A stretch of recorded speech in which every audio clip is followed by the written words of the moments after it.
시청자 여러분 안녕하십니까? 뉴스앤 이슈 시작합니다. 먼저 오늘의 주요 뉴스부터 보시겠습니다. 한국은행이 올해 연간 물가 전망치를 한 달 만에 상향 조정하면서 기준금리 추가 인상폭을 넓힐 수 있다고 강력히 시사했습니다. 이창용 한은 총재가 물가 상승이 예상보다 길어질 가능성을 우려한 가운데 연중 최저치로 추락했던 코스피는 오전 소폭 반등세를 보였습니다. 정부가 상생 임대인에게 양도소득세 비과세 2년 거주 요건을 면제하는 등 세제 혜택을 대폭 늘리는 전월세 시장 안정화 대책을 발표했습니다. 생애 최초 주택을 살 때 취득세도 소득과 관계없이 200만 원 한도에서 면제해주기로 했습니다. 국내 독자 기술로 개발된 첫 우주 발사체 누리호가 오늘 오후 다시 한번 우주로 재도전합니다. 오후 4시로 예상되는 누리호 2차 발사에 성공하면 우리나라는 자력으로 실용급 위성을 발사하는 능력을 가진 7번째 국가가 됩니다. 경찰에 대한 통제 강화를 골자로 하는 정부 자문위원회 최종 권고안이 잠시 뒤인 오후 1시에 발표됩니다. 정부가 경찰의 인사와 예산 업무에 직접 관여하겠다는 의사를 거듭 밝혀온 만큼 경찰 조직의 반발이 거셀 전망입니다. 폭락 사태를 빚은 암호화폐 루나 개발자 권도영 대표가 실제로 사용한 싱가포르 현지 사무실을 YTN이 현장 취재했습니다. 검찰은 최근 테라코인 핵심 개발자 등을 출국 금지 조치하고 소환 일정을 조율하고 있습니다.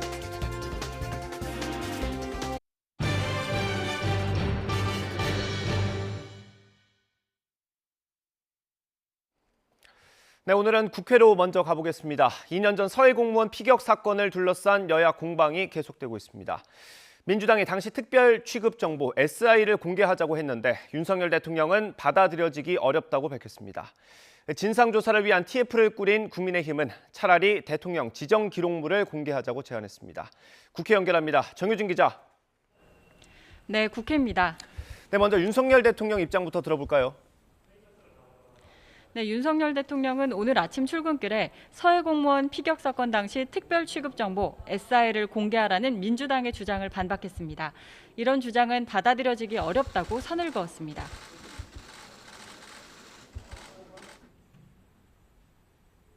SI라고 하는 것이 그게 아마 국민들께 그냥 공개하는 것이 간단한 문제는 아니라고 저는 생각을 하고 그런 거를 공개하라고 하는 주장 자체는 좀 받아들여지기가 좀 어렵지 않나 싶은데 하여튼 검토를 좀 해보겠습니다. 어떤 건지. 네. 우리 군과 정보당국의 첩보 자산이 노출될 수 있다는 점을 알면서도 민주당이 정치적 공세를 펴고 있다고 판단한 것으로 보입니다. 오늘 서해 공무원 피격 사건 진상조사를 위한 TF를 발족한 국민의힘도 대통령의 이런 입장에 힘을 보탰는데요. 권성동 원내대표는 오늘 아침 회의를 마친 뒤 기자들과 만나 민주당이 민감한 정보인 SI를 공개하자고 하는 마당이면 차라리 대통령 지정 기록물을 공개하자고 역제안했습니다.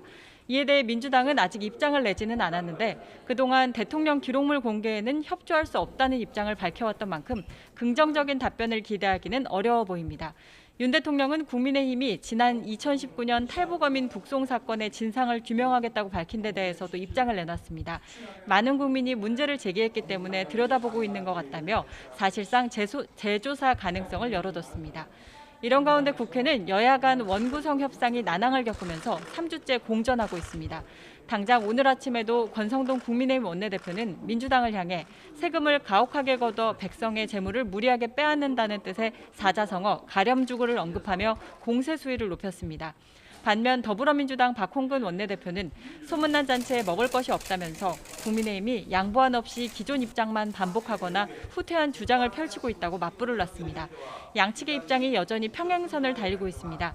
어제에 이어 오늘 오후 3시에도 국민의힘 송원석, 더불어민주당 진성준 원내수석부 대표가 협상을 이어갈 계획인데 접점을 찾는 건 쉽지 않아 보입니다. 네, 국민의힘 이준석 대표는 내일 징계 심사를 받죠. 네, 국민의힘 중앙윤리위원회는 내일 저녁 이준석 대표의 성상납 의혹 관련 사안을 심의할 예정입니다. 이 대표는 오늘 아침 BBS 라디오에 출연해 윤리위 결과를 예측하지 못한다면서도 일부 윤리위원들이 이례적으로 익명 인터뷰 등 많은 말을 하고 있다며 불만을 드러냈습니다.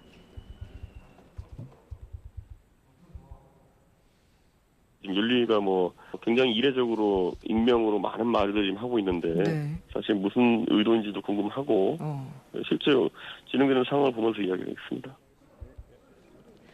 징계 결과에 따라 이 대표가 조기 사퇴하고 새 지도부를 뽑을 수도 있어서 내일 윤리위의 결정에 따라 집권 여당 내 권력구도 재편이 분수령을 맞을 것이란 전망도 나옵니다. 앞서 어제 민주당 최강욱 의원이 성희롱 발언 의혹으로 당원 자격 6개월 정지 징계 처분을 받은 것과 관련해서도 여진이 이어지고 있습니다. 시민단체인 사법정의 바로세우기 시민행동은 최 의원의 중징계를 주장했던 박지원 전 비상대책위원장의 명예훼손과 무고죄로 고발하기로 했습니다. 최 의원의 발언을 잘못 알아듣고 성희롱 사건이라고 허위 사실을 유포해 중징계를 받게 했다는 것인데 최 의원의 징계와 관련한 후폭풍에도 정치권의 관심이 쏠리고 있습니다. 지금까지 국회에서 YTN 정유진입니다. 네, 경찰 통제를 핵심으로 하는 행정안전부 자문위원회 최종 권고안이 잠시 뒤 오후 1시에 발표됩니다. 정부가 직접 인사와 예산에 손을 대겠다는 건데 경찰 내부의 반발이 거셉니다. 경찰청에 취재기자 나가 있습니다. 강민경 기자. 네, 경찰청 앞입니다. 네, 먼저 잠시 뒤에 발표되는 권고안 내용부터 좀 보겠습니다. 어떤 내용입니까? 네, 핵심은 정부가 직접 관여해서 경찰을 통제하겠다는 겁니다. 최근 검경 수사권 조정 등으로 권력기관으로서의 경찰 기능이 많이 강화된 게 사실인데요. 이에 따라 정부 부처 가운데 경찰을 담당해온 행정안전부가 직접 경찰 조직의 인사와 예산에 관여해서 경찰을 어느 정도 견제하겠다는 게 그 골자로 보면 될 것 같습니다. 이를 위해 행안부는 경찰 제도 개선 자문위원회라는 조직을 만들어서 경찰 개혁 방안을 제시하라고 말했는데요. 그 자문위원회가 오늘 최종 권고안을 잠시 후 약 1시간 후에 발표하는 겁니다. 권고안에는 행안부 내 경찰국을 만들어서 경찰 인사와 예산 업무를 맡도록 하는 내용이 포함되어 있다고 합니다.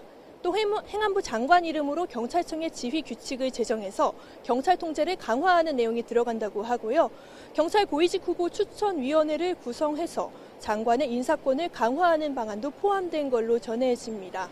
다만 권고안에는 경찰 지원 방안도 일부 포함되어 있는 걸로 알려졌습니다. 순경 출신 고위직을 확대 지원하고 수사 인력을 늘리는 한편 예산을 더 확충해주겠다는 내용 등이 담겨 있는 걸로 보입니다.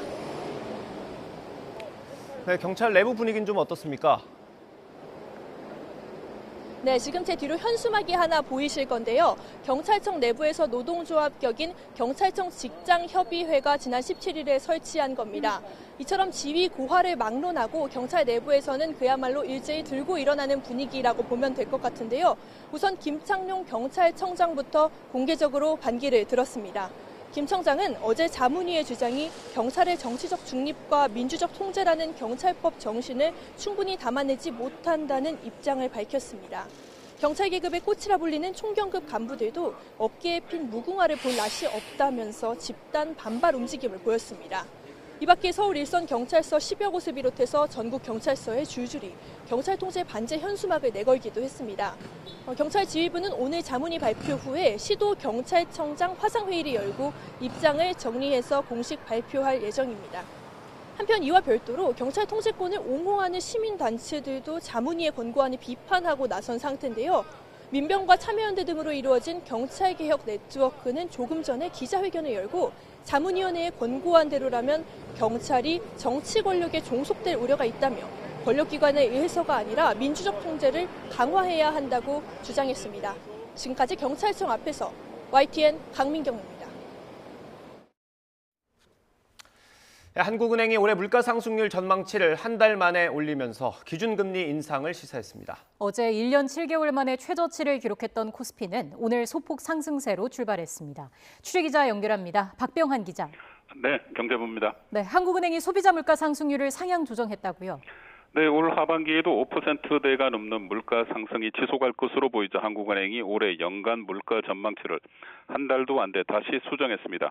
이창용 한은 총재는 물가 보고서를 발표하면서 올해 소비자 물가 상승률이 물가 급등기였던 지난 2008년에 4.7%를 넘어설 가능성이 있다고 밝혔습니다.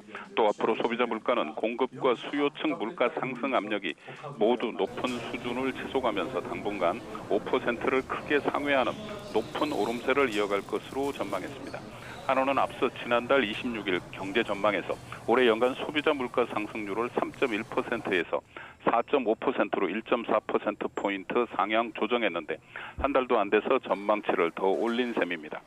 이 총재는 현재와 같이 물가 오름세가 지속적으로 확대되는 국면에서는 물가 중심으로 통화 정책을 운용하는 것이 바람직하다고 밝혀 기준금리 추가 인상 가능성을 강력히 시사했습니다. 네, 오늘 주식시장은 좀 어떻습니까? 네, 어제 급락세를 보였던 코스피는 오늘 소폭 상승세를 보이고 있습니다.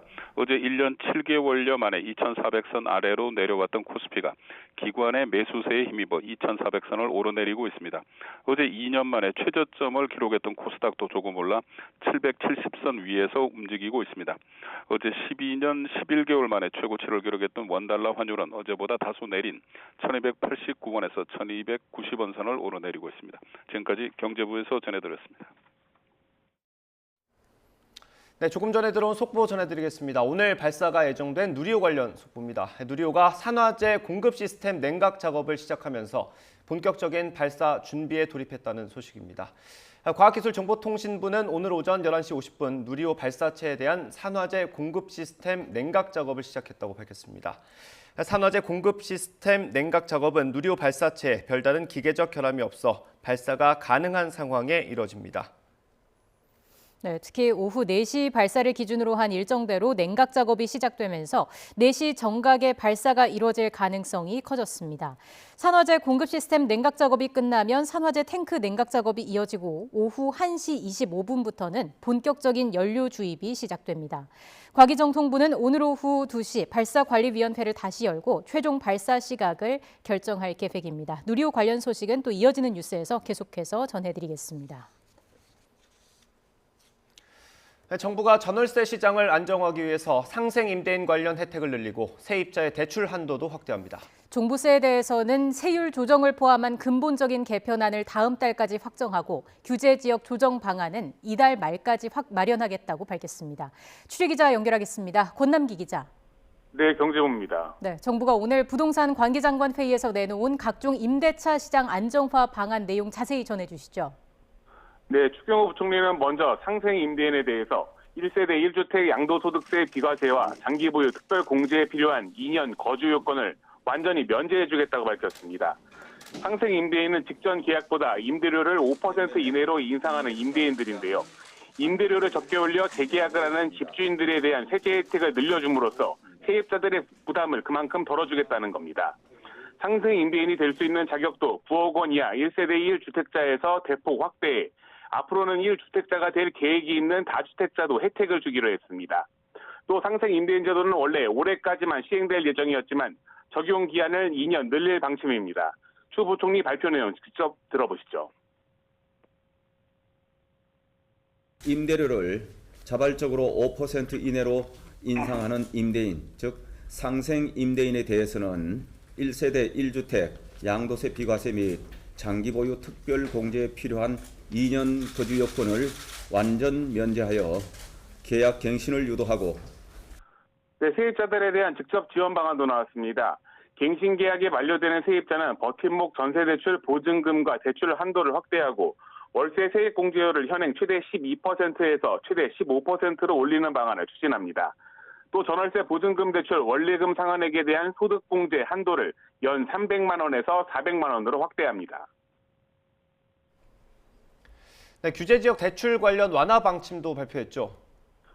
네, 그렇습니다. 우선 정부는 규제지역에서 집을 살 때 주택담보대출을 받는 조건인 기존 주택 처분 기한을 현행 6개월에서 2년으로 늘리기로 했습니다. 또 기존 주택을 처분하고 신규 주택으로 전입해야 하는 의무도 폐지합니다. 임대 매물을 늘리겠다는 의도인데 정부의 설명을 잠시 들어보겠습니다.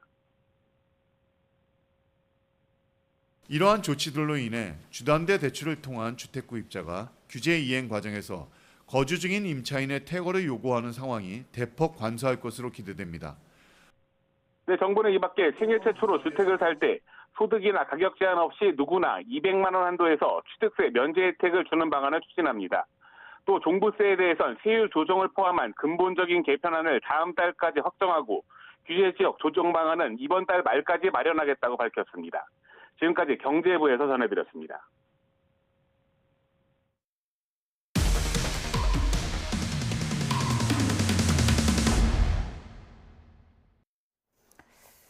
암호화폐 루나 폭락 사태와 관련해 개발자 권도형 테라폼랩스 대표가 실제로 사용한 싱가포르 현지 사무실을 YTN 취재진이 확인했습니다.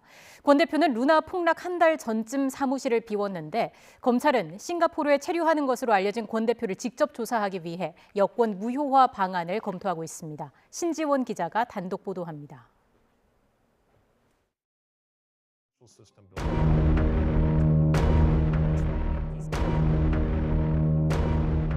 전 세계 암호화폐 시장을 흔든 루나 폭락 사태. 싱가포르에 체류 중이라는 소문만 있을 뿐 개발자 권도영 대표의 소재는 알려지지 않고 있습니다. 권 대표가 세운 테라폼랩스의 싱가포르 법인 등기상 주소지입니다. 인터넷에 나온 주소지에는 법률 회사가 있습니다. 이 때문에 싱가포르 법인이 탈세 목적의 유령 회사라는 추측이 나왔습니다. 그런데 YTN이 현지에서 취재한 결과 권 대표는 다른 곳에 실제 사무실을 차리고 직원들과 일했던 것으로 확인됐습니다. Terraform Labs? Terraform? Oh, no, not here anymore. They used to be here?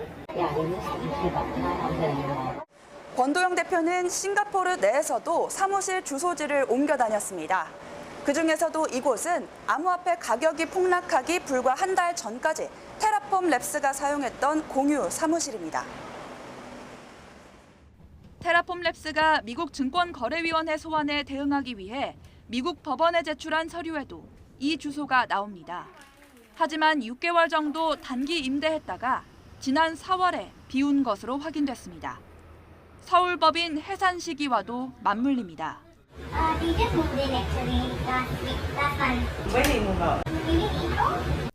YTN은 싱가포르 현지에서 권 대표 측의 세무 회계를 대리했던 업체 관계자도 만났습니다. 루나 폭락과 관련해 불거진 사기와 탈세 의혹에 대해서는 모르는 일이라며 선을 그었습니다. 지난해 권 대표는 싱가포르 법인의 암호화폐 발행 소득을 조세 피난처로 빼돌린 정황이 드러나 세무조사를 받았습니다.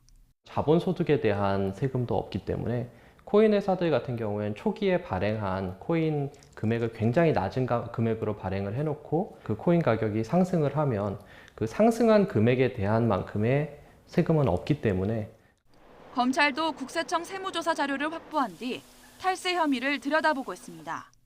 권 대표를 직접 조사하기 위해 여권 무효화 등 강제 수사 방안을 검토하고 있습니다. YTN 신지원입니다. 한국산 가상화폐 루나 테라 폭락 사태를 수사 중인 검찰이 일부 관계자들에 대해 출국 금지 조치한 것으로 확인됐습니다.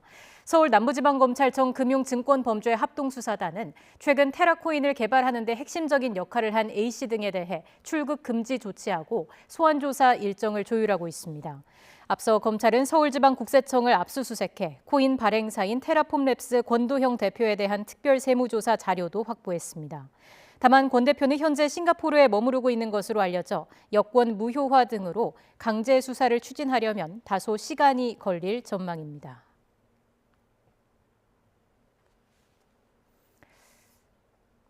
네, 앞으로는 배달 앱으로 음식을 주문할 때 덜 짜게 또는 덜 달게 고객이 조절해서 주문할 수 있게 됩니다. 코로나19로 식사의 질은 낮아지고 비만이 늘자 정부가 국민의 건강한 식생활을 위한 환경을 조성하겠다며 아이디어를 내놨습니다. 보도에 기정훈 기자입니다. 코로나19 이후 늘어난 음식 배달. 가정에서도 직장에서도 배달 앱으로 음식을 주문해 먹는 건 일상화된 지 오래입니다. 영어는 못 먹겠다. 매워 맛있지. 코로나 이후 식습관이 달라지면서 배달 음식이나 간편식 섭취가 늘었다는 사람 모두 절반을 크게 넘었습니다. 편리함은 얻었지만 국민 건강은 나빠졌습니다. 고혈압 환자, 당뇨 환자 모두 늘었고 체질량 지수 25만의 비만율 역시 코로나가 지속되며 증가했습니다. 전문가들은 외식이나 배달 음식을 먹을 때 덜 맵고 덜 짜게, 덜 달게 먹는 게 중요하다고 조언합니다.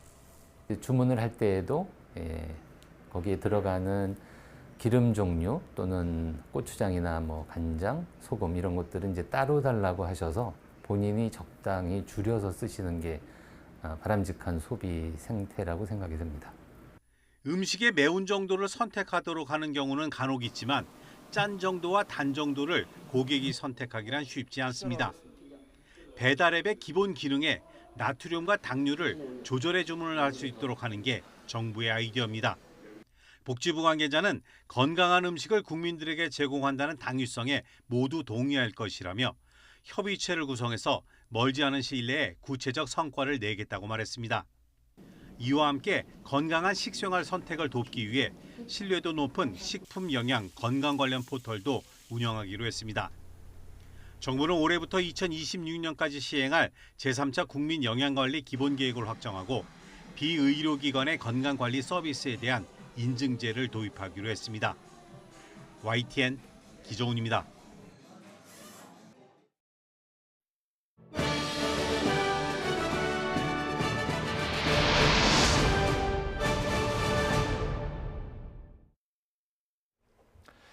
네, 한국형 발사체 누리호가 우주로 나아가기 위해서 다시 발사대에 섰습니다. 오늘 오후 발사를 앞두고 본격적인 발사 운용 절차를 진행하고 있습니다.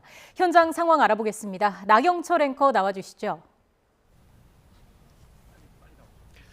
네, 여기는 고흥 나로우주센터입니다. 누리호는 지금 우주를 향해 우뚝 서 있습니다. 지금 현재 이곳의 날씨 구름이 거친 상황입니다. 날씨 굉장히 좋은 상태고요. 오늘 누리호가 우주를 향하는데 날씨의 방해를 받지는 않을 것 같습니다. 네, 오늘 누리호 어떤 과정을 거치게 되는지 한국항공우주연구원 이호성 박사 모시고 다시 한번 상황 자세히 파악해 보도록 하겠습니다. 어서 오십시오.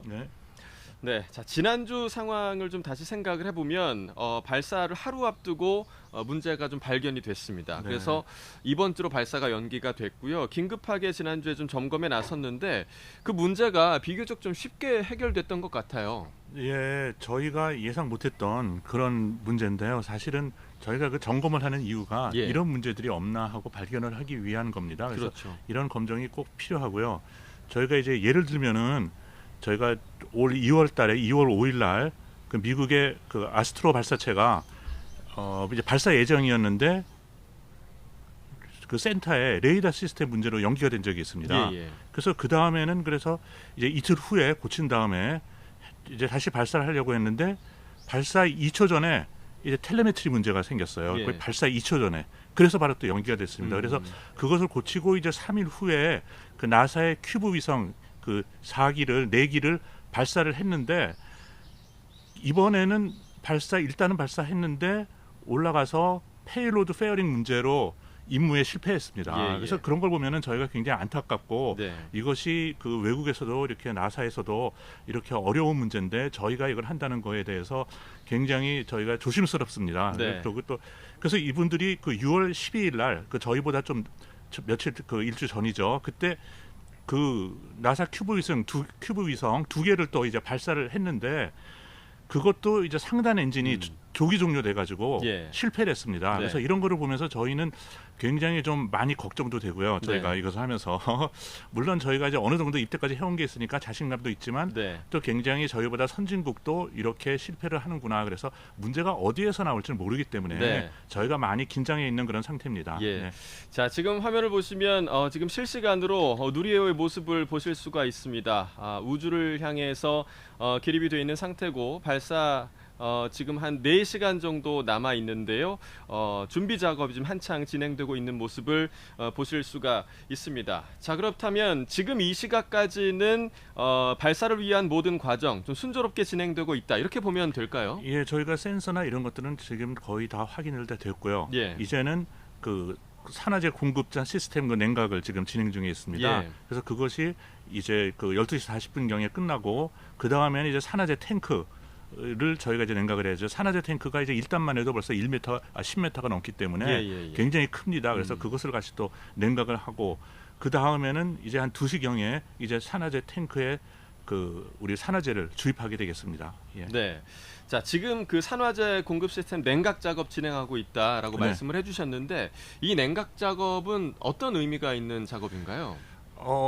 그 사실 산화제 그 1단만 해도 그 산화제뿐만이 아니고 전체적인 밸브가 한 80개 정도가 있습니다. 예. 그래서 열고 닫는 밸브들이. 그래서 그런 것들이 저희가 이제 추진제 공급계라고 하는데요. 그 중에서 이제 산화제에 들어가는 그 공급계를 갖다 저희가 미리 그 냉각을 시켜놔야지 산화제를 주입을 할 수가 있습니다. 예. 만약에 냉각시키지 않으면은 저희가 주입하는 대로 계속 증발이 되고 저희가 주입하는 거는 사실은 냉각하는데 다 들어가 버리니까 네. 저희가 실제적으로 주입을 하는데 더 많이 시간이 걸리겠죠. 그래서 네. 미리 냉각을 시켜놓고 그 다음에 마이너스 183도의 그 산화제를 액체산소를 주입을 하면은 용이하게 저희가 원하는 양까지 주입을 할 수가 있습니다. 네, 그러니까 액체 산소의 기화 현상을 좀 최소화하기 위한 그런 그렇습니다. 냉각 작업이다라고 하시면 네. 될 것 같고요. 자, 발사 시각 오늘 그러니까 정확한 발사 시각은 오후 2시 반쯤 발표한다고 네. 들었습니다. 현재로서는 4시가 유력하다 이렇게 전해 들었는데 네. 발사 시각은 뭐 어떤 상황을 보고 좀 정해지는 걸까요? 그러니까 제일 먼저는 저희가 입대까지 저희가 지금 이제 준비를 하면서 이런 것들이 오늘 한 것들이 다 정확히 모든 것이 원하는 대로 이루어졌나 이러한 것을 이제 검토를 하게 됩니다. 그래서 그 중에 한 문제라도 있었으면은 그것이 고쳐졌나 이런 것을 다 확인을 하고요. 그 다음에 또는 이제 그 기상이 아주 중요하겠죠. 그래서 결정하는데 그래서 저희가 의원회에서 이제 최종 결정을 하게 되는데 일단은 4시로 잡아놓고 저희가 이제 이것은 그 3시부터 7시까지 이렇게 좀 넓게 그 윈도우가 있습니다. 그때 가능할 수 있는 시간이죠. 저희가 발사할 수 있는 시간. 그래서 지금은 저희가 그 4시에 충분히 발사할 수 있으리라 이렇게 생각이 듭니다. 예, 그러니까 기상 상황 뭐 중요하다라고 말씀을 해주셨는데 지금 기상 상황을 봐서는 뭐 문제가 없겠죠? 예, 저희가 들은 바로는 지금 저기 고층풍도 굉장히 안정화돼 있고 저희가 뭐 벼락이나 이런 것들도 없고 비도 안 오고 해서 굉장히 그 바람도 그렇고 아주 좋은 환경이라고 볼 수 있습니다. 네, 그러니까 오전에 열렸던 그 발사관리위원회에서도 오늘 발사가 문제 없을 것으로 지금 예상이 된 상황이었는데 발사관리위원회가 다시 한번 열려서 최종적인 확정을 지금 지어야 될 상황이고요. 기상 상황 외에 또 고려할 요소가 있습니다. 우주 환경도 고려를 해야 되죠. 예, 그렇습니다. 그 우주에는 굉장히 많은 그러한 그런 그 물건들이 돌아다니고 있습니다. 그렇죠, 그래서 굉장히 많고 더군 다른 위성들도 있고 특히 대표적인 것이 지금 한 400km 정도의 우주 왕복선이 있습니다. 그래서 우주 왕복선이 그 400km 정도 계속 돌고 있기 때문에 그런 것을 피하는 그러한 시간 또 그다음에 가장 많이 그 우주 파편들이 있기 때문에 그런 것이 없는 것을 구한 시간을 정한 것이 저희가 지금 아까 말씀드린 그 3시부터 7시까지 라고 하겠습니다. 그러니까 이제 우주 환경에 돌아다니고 있는 물질들과의 충돌을 피할 수 있는 최적의 시간을 정한다는 거죠. 맞습니다. 그러면 혹시 뭐 예전 사례들 중에서 우주 환경에서 충돌이 일어났던 사례도 있었나요? 발사하면서 충돌이 일어나는 사례는 극히 없고요. 왜냐하면은 저희가 미리 우리 국제적으로 이런 것은 다 논의를 하고 결정을 하고 시간이 다 정해지는 것입니다. 상호. 그렇기 때문에 그런 것은 없기 때문에 그런 것은 저희가 이제 큰 걱정은 안 해. 그 윈도 그 안에만 있으면은 큰 걱정을 안 합니다. 아, 알겠습니다. 자, 그럼 발사 시간이 이제 정확하게 확정이 되면 본격적인 이제 발사 준비에 돌입하게 될 텐데요. 자, 어떤 과정을 거치는지 저희가 그래픽을 좀 보시면서 좀 설명을 해드리도록 하겠습니다. 자, 먼저 뭐 연료 탱크의 충전을 일단 마치겠고요. 자, 누리호 2차 비행 과정을 지금 현재 보시고 계신데요. 이륙 이후에 그다음에 1단 분리, 페어링 분리가 이루어지는데 이 페어링 분리의 용어도 생소한 분들 많으실 것 같아요. 이 페어링이라는 게 어떤 건가요? 예, 페어링은 그 저희 1단하고 2단 그 사이에 있는 그러한 저희 그 연결 부위가 있습니다. 아, 연결고리라고 생각하면 그렇습니다. 되나요? 그래서 그것을 갖다 이제 분리를 갖다 이제 시켜야지 그 완벽하게 2단이 이제 분리가 되니까 그러한 것을 미리 이제 분리시키는 그러한 작업이 되겠습니다. 그래서 그러한 것이 이제 아까 저희 단 분리가 상당히 중요하다고 했는데 단 분리를 하면서도 어떤 경우에는 이제 페어링이 분리가 안 되는 경우도 있고 또는 그 1단이 2단하고 충돌하는 그런 경우도 있습니다. 그래서 저희는 이제 그런 것을 방지하기 위해서 이제 리트로모터라고 이제 그런 것이 있습니다. 그래서 1단을 분리하고는 바로 속도를 줄여버리게 되는 거죠. 관성으로 계속 올라가게 되니까. 그래서 그런 것들을 갖다 저희가 다 작업이 다 하고 있습니다. 네, 지금 이 과정들을 보시면 거의 막판에 이제 검증 위성 이번에 성능 검증 위성이 함께 지금 올라가게 되는데 검증 위성이 분리가 되고 위성 모사체 분리라는 단계가 있습니다. 위성 모사체는 어떤 거죠? 예, 위성 모사체는 저희가 우리 성능 검증 위성이 있고요. 그러니까 그것들을 다 저희 그것들을 저희가 그 궤도에 올려놓고 네. 그 다음에 이제 나가게 됩니다. 그래서 이것을 사용하는 이유는 저희가 무게가 1.5톤의 그 위성을 궤도에 올릴 수 있는지 이것을 확인하기 위한 겁니다. 네, 그걸 시험해 보는 거죠. 예, 단지 네. 그래서 그 무게를 맞추기 위해서 저희가 다른 것들은 궤도나 아니면은 그 성능 검증 위성이나 네. 이런 큐브 위성 이런 것으로 궤도에 올려놓는데 그것은 이제 그 무게가 작은 거고요. 네, 네, 그 다음엔 이거는 이제 굉장히 큰 1.5톤을 그 궤도에 올려놓을 수 있는지 확인하는 것 네. 단계라고 하겠습니다. 그러니까 이제 성능 검증 위성이 1.5톤까지 달하지 않기 때문에 네. 그 나머지 무게를 채워주기 위해서 위성 모사체를 함께 달아서 지금 네. 발사를 한다라는 네. 말씀이시죠. 알겠습니다. 자, 이제 만약에 이제 발사 시각이 정해진다면 발사 시각 10분 전부터 네. 발사 자동 운영 프로그램이 가동이 네. 되잖아요. 네.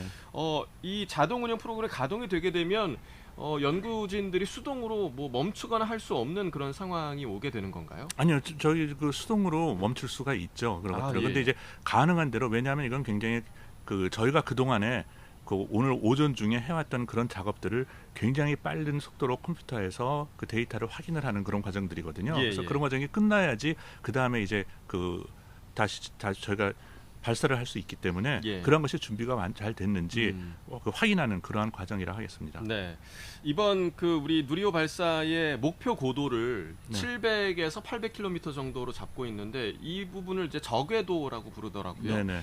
목표 고도 700에서 800km는 어떤 의미를 좀 갖고 있나요? 예, 그것이 이제 태양 둥기 궤도로서 저희가 거기서 하면서 항상 그 태양에서 우리가 쉽게 충전을 하면서 예. 또 같은 지역에 쉽게 재방문을 할 수가 있는 그러한 궤도입니다. 예. 그래서 저희가 그것을 많이 사용하고 있습니다. 알겠습니다. 이번 발사가 이제 성능 검증 위성과 함께 올라가게 된다라고 말씀을 드렸는데 네. 이 성능 검증 위성과 최초로 교신하는 네. 시점을 발사 후에 약 42분 23초 정도라고 네. 들었습니다. 예. 이 교신이 이루어지게 되면 이번 발사 성공한 거다 이렇게 볼 수 있는 건가요? 저희는 이제 이것이 어떤 그 교신이 상당히 좀 짧습니다. 그리고 이 교신이 저희가 그 완전한 풀 데이터를 얻지는 않습니다. 예. 이것이 로우 스피드로 다운이 되고요. 그 최종적인 그런 모든 그동안의 위치에 있고 어떻게 위성이 작동이 됐고 각 시스템마다 어떠한 것을 체크해야 되는 그런 결과를 저희가 받아야지 모든 시스템이 이제 완전히 작동이 되는구나 네. 위성이 이런 것을 이제 알 수가 있겠습니다. 그래서 네. 단지 거기에 대한 그 위성이나 그 위치나 이런 것들은 이제 가능은 한데 저희가 그 위성이 제대로 작동을 하는지 네. 그 발사 환경에서 어떤 문제들이 없었는지 이런 것들을 다 확인을 하는 그런 절차는 아까 말씀드린 대로 새벽에 이제 네. 그 완전한 데이터 그 플라이트 그 히스토리를 다 받아야지 네, 저희가 네. 이제 알 수가 있겠습니다. 이 교신이 그 남극에 있는 세종기지에서 이루어진다고 들었습니다. 네. 이게 어떤 이유가 있을까요? 저희가 이제 바로 발사가 되면서 검증 위성에서 바로 발사가 되면서 이제 자신의 배터리를 이제 다시 부팅이 돼서 예. 다시 이제 사용을 하게 됩니다. 컴퓨터가 다시 부팅이 돼서 사용이 되면서 그다음에 다시 자세 제어를 하고 이 궤도를 확인하는데 저희가 처음에는 이제 이것 없이 이제 비콘만으로는 이제 수신을 하려고 했는데 네. 저희가 배터리 용량이나 이런 것을 검토해보고 거기서 마침 그 태양에서 충전을 충분히 받을 수 있는지 이런 것들을 다 검토해보니까 그렇지 않고 이제 교신을 해도 저소기로라도 교신을 해도 할 수가 있겠다. 예. 그래서 그때 가능한 그런 그 기지가 그 남극 세종기지에 있습니다. 그래서 그것이 이제 추가로 저희가 빨리 얻을 수 있는 그런 기회가 되겠습니다. 네, 그러니까 시간적으로도 좀 교신의 결과를 빨리 얻을 수 있는 곳이 있습니다. 세종 남극기지라는 네. 말씀이시죠. 예, 알겠습니다. 발사가 이루어진 이후에 1시간 10분여가 지난 후에 이제 브리핑이 예정이 돼 있습니다. 네. 그러니까 이 발사가 잘 이루어졌는지 네. 아닌지를 조금 브리핑을 해주실 텐데 이 정도 시간이 지난 후에 브리핑을 여는 이유는 좀 어디에 있을까? 이 정도면 어느 정도 파악이 될 수 있다라는 의미가 될까요? 그 정도가 돼야지 저희가 이제 받은 데이터들을 네. 다 이제 저희가 수집한 그런 데이터를 종합적으로 이제 검토를 해야 되거든요. 그래서 네. 그러한 것을 각 파트별로 자기 담당자별로 다 검토를 한 다음에 이상이 없다는 것이 나와야지 저희가 네. 이제 올바로 임무를 수행했다고 보겠습니다. 그렇기 때문에 그런 정도의 이제 시간이 이제 걸린다고 봅니다. 네. 아까 저희가 이제 성능 검증 위성에 대한 이야기를 나눴었는데 이 성능 검증 위성에 4개의 또 큐브 위성이 함께 네. 또 딸려 올라갑니다. 네네. 이 큐브 위성에 대해서 좀 간단하게 좀 설명을 해주시죠. 예, 큐브 위성은 이제 저희가 그 완 유닛이라고 그러는데요. 예. 완 유닛이 10cm, 10cm, 10cm, 10cm 되는 그 사각형입니다. 네. 아니 정류면체입니다. 네. 그래서 그러한 것이 아주 굉장히 작은 거를 갖다 저희가 그 여러 가지 그 탑재물을 갖다 거기 실어서 이제 지구 관측을 하고 이제 적외선 원적외선 관측을 하고 이런 것들을 이제 또 미세먼지나 이런 것들을 이제 그 관측을 하게 됩니다. 네네네. 그래서 그러한 것들을 이제 우리의 그 학생들이 그 4개 대학에서 학생들이 그런 것을 이제 개발을 하고 제작을 해서 그것을 이번에 그 발사할 수 있게 돼서 저로서도 굉장히 큰 보람이 있을 거라 이렇게 생각이 듭니다. 네. 그리고 섬능위성 잔체에 저희가 이제 한 3가지 정도 거기에 있는 그 발열 전지라든지 아니면은 저희 S밴드 안테나 뭐 이런 것들은 사실은 저희가 국내산입니다. 그래서 네. 이때까지 저희가 했던 것은 국내산을 사용하지 않았습니다. 그래서 왜냐하면은 그것은 그러한 것들을 새로 개발하고 우주 환경에서 한 번도 검토가 된 적이 없기 때문에 예. 사용을 할 수가 없었던 거죠. 네. 근데 이번 기회에 그것을 이제 국내 이 검증위성에 실어서 그것을 이제 우주 환경에서 제대로 작동하는지 이제 확인을 하는 그런 네. 게 되겠습니다. 그래서 그렇게 된다면 이제 이제 앞으로 쏘아 올리는 더 큰 그 위성에도 우리나라에서 개발한 그런 부품을 직접 사용할 수 있게 되는 거죠. 네. 예. 그러니까 저도 이 큐브 위성을 4개 대학의 대학생들이 직접 제작을 했다라는 네. 이야기를 듣고 굉장히 좀 놀랐는데 네, 네. 아마 박사님도 이제 연구에 참여하신 분으로서 대학생들이 네. 또 이런 개발을 하는 것에 대해서 굉장히 좀 뿌듯함을 갖고 계실 것 같아요. 어떤가요? 네, 굉장히 그 저희도 사실은 보면 큐브 위성은 굉장히 좀 어떻게 보면 누구나 보면 이게 작으니까 쉽게 만들 수 있겠다 네. 이렇게 생각이 들겠지만 그렇지 그게 않은 아니고 거죠. 예, 네. 우주 환경에서 이걸 작동이 돼야 되기 때문에 또 여러 가지 그 생각할 것이 많고 해서 그야말로 보시면은 옛날에는 이제 굉장히 크게 만들었는데 네. 지금은 이제 조그맣게 우리가 저 반도체도 굉장히 작아지지 않습니까? 네. 그 전화기도 작아지고 그러니까 이런 것처럼 이제 위성도 굉장히 작으면서도 더 거기서 그 성능을 더 발휘를 할 수 네. 있다는 거에서 그 저희는 그 우리 젊은 학생들이 더 많이 여기에 참여를 앞으로도 계속 참여를 해서 네. 이런 그 좋은 기회를 자기가 그 만들고 예, 더 배웠으면 좋겠다는 생각이 듭니다. 네, 그러니까 오늘 뭐 박사님 말씀을 듣다 보니까 우리나라 과학기술의 미래가 굉장히 밝지 않나 네. 그런 생각도 들고요.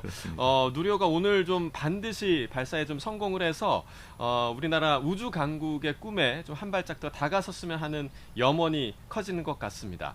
자, 1차 발사 때 안타깝게 좀 절반의 성공을 거두고 2차 발사에 도전하는 누리호인데요. 지난주에 불가피한 결함이 있었지만 금세 회복하고 다시 발사대에 섰습니다. 온 국민이 응원하고 있습니다. 누리호의 힘찬 도약 계속해서 전해드리도록 하겠습니다. 지금까지 고흥 나로우주센터에서 전해드렸습니다.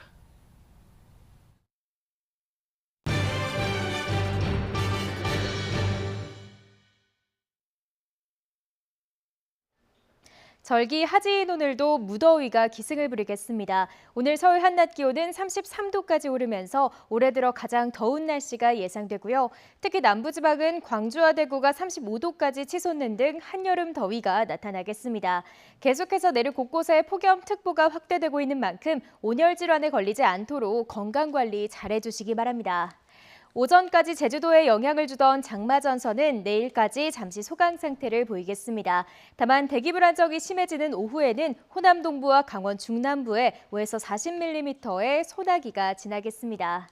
한편 오늘 누리호 2차 발사가 이루어지는 나로우주센터는 가끔 구름만 많이 끼겠고요. 바람도 약하게 불겠습니다. 오늘 낮 동안에는 35도 안팎의 여름 더위가 기승을 부리겠습니다. 오늘 낮 기온 서울 33도, 대전과 대구는 35도까지 오르겠습니다. 목요일과 금요일에는 전국에 장맛비가 내리겠고 더위도 잠시 주춤하겠습니다. 다만 강하고 많은 비가 예상되는 만큼 미리 대비해 주시는 게 좋겠습니다. 지금까지 날씨 정보였습니다.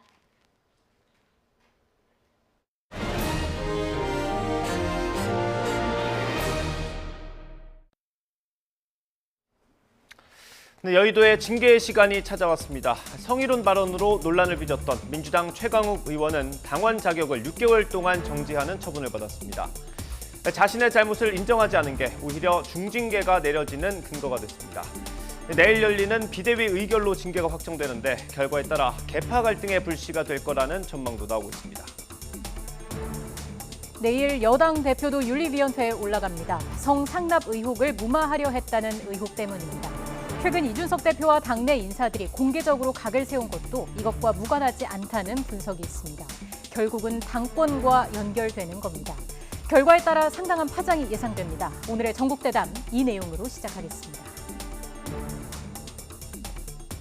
하는 과정에서는 본인이 했던 발언에 대해서 인정을 한 게 있었나요? 아니면 여전히 같은 입장을 인정하지 않았습니다. 사실관계에 대해서는 우리 의원님들 전체가 동일한 사실 확정을 지었다는 말씀을 드리겠습니다.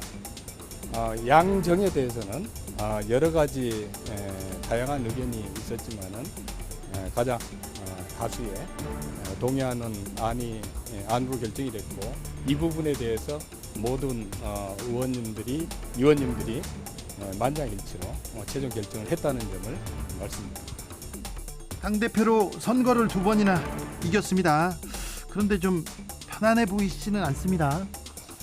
세상에서 가장 필요 없는 게 이준석 걱정입니다. 야, 그렇습니까? 네. 걱정 안 해도 됩니까? 걱정 안 하셔도 됩니다. 네. 저는 윤리라는 게 이렇게 4월 달에 저를 회부하겠다고 결정한 것도 특이했는데 회부한 뒤에도 2달 가까이 시간을 끌고 예? 지금 와서 이렇게까지 하면 2달 동안 저한테 많은 내상을 입게 만든 다음에 어떤 판단을 하겠다는 거는 그 자체도 저는 의문입니다.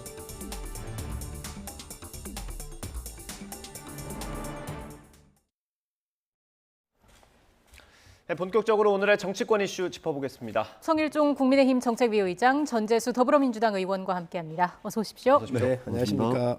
네. 성일종 의원님 먼저 질문 드리겠습니다.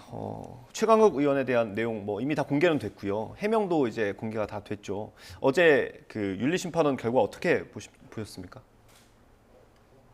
민주당에서 한 그런 판단을 여당의 입장에서 논평하는 것은 좀 적절치 않고요.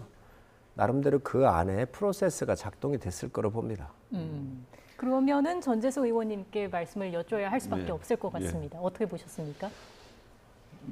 이 사안의 경중을 따지자면 최강욱 의원이 당원권 6개월. 그러면 이준석 당대표 같은 잣대로 하자면 이준석 당대표는 최소 당원권 정지, 출당 공고 이 정도로 나지 않을까. 노미당을 끌어들여요. 얘기 잠시 뒤에 할 테니까요. 최강욱 의원과 관련해서는 아마 민주당의 윤리심판원에서 사실관계를 확인을 했을 테고 국민들께서 상식적 수준에서 판단을 한 것으로 저는 존중받아야 된다, 존중돼야 된다. 이렇게 생각을 합니다. 그게 박지원 전 비대위원장 같은 경우는 이것도 좀 부족하다라는 입장인 것 같더라고요. 그 박지원 우리 전 위원장께서 아마 그 정당의 어떤 생리라든지 이런 것이 아마 잘 모르실 수가 있습니다. 근데 저도 이제 정당 생활을 꽤 오래 했는데 이거 굉장한 중징계입니다. 굉장한 중징계고 그리고 나중에 이제 지역구 의원으로 출마를 하시거나 그럴 때 되면 결정적인 결격 사유가 됩니다. 그냥 단순하게 이 사안이 미치는 어떤 감점 몇 프로 받고 이런 수준이 아니고 결정적인 결격 사유가 되기 때문에 공천 심사할 때 크게 작용합니다. 크게 작용합니다. 그렇기 때문에 사실은 굉장히 큰 중징계로 보는 게 맞습니다. 철원회도 해체해야 한다 이런 이야기도 나왔더라고요. 해야죠.